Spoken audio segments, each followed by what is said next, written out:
have to come down together. We cannot come down separate. Well, I had inhabited my sister's shoes that had 3 buttons things on, and he had to button the shoes on. Everybody else was ready to go downstairs but me. And they're all yelling, hurry up, well, you know. And so Daddy said, what's the problem? I was crying by these. I said, Daddy, I can't get my shoes on. Well, he come flying up, put them on like that. He said, okay, everybody, we're going downstairs. Well, our stairway was closed in. It wasn't an open stairway. And when we got down to the landing, you turned and you went 2 more steps down. Well, we got down there, and by that time my tears were dried, and I was expecting to see Santa Claus or something as we got down to the edge of. Nothing was there. There was no Christmas tree, no nothing. Well, the next step is the dining room, which is always Easter, and there's all Easter bunny stuff on the table. Nothing there. Well, what's the big surprise? I was just beside myself. Well, Mother's bedroom was off the dining room. So he took my hand, I think because of my tears, I'm not sure, but he took my hand and led me in, and we all went in, and Nate was behind me, and he said, oh, the only thing I wanted was a pup. Well, I didn't even know what he was seeing things. I mean, I hadn't looked in this basket yet to see this little black head and what have you, know. Well, he said that, and Mother started to cry, and I said, oh, isn't he beautiful? I mean, and, you know, it was something, and Nate said, well, I'd rather had a pup. So he went around the whole neighborhood telling everybody, we got another baby at our house, but I'd rather had a pup. My point being, the love that this family has endured all this time through the church, being brought up with what Grandpa Doan being the minister, being brought up with love for each other, love for everybody around.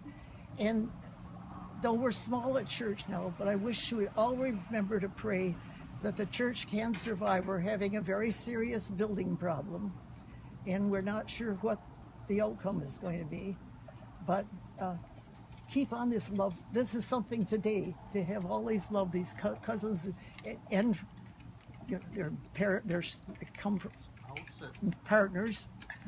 You know, it is to me. And I've just been looking around, looking at and thinking of everybody and everything, the things that we've always had.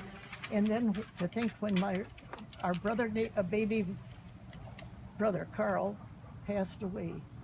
It was one of the, now I don't mean this to be, it was one of the hardest people I ever saw to be buried.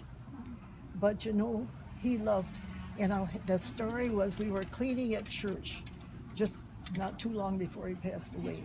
And he was cleaning the choir loft up. And then he got up by the pulpit and he started singing. What was the song you sang? Oh, come, come, come, come, come to the church in Bay City. Oh, come to the church on the curve. No place is so near to my childhood as the little brown church on the curve. And our pastor at the time said this should be recorded and put, and it never got done. But just remember the little brown church on the curve, the happy times we've had together. I hope this never ceases. I'll be out of the picture, but you know, it's wonderful to see everybody and all the new added attention that, you know, Pam, Marty, Jim, well, Ray, Mary, Pam. You're part of the, you know, we're all part of the family now. Everything is a grown-up part of this family. So forgive me, but I had to let you say how my little baby brother was such a thing to the church, to us as a family. They all were, but you know,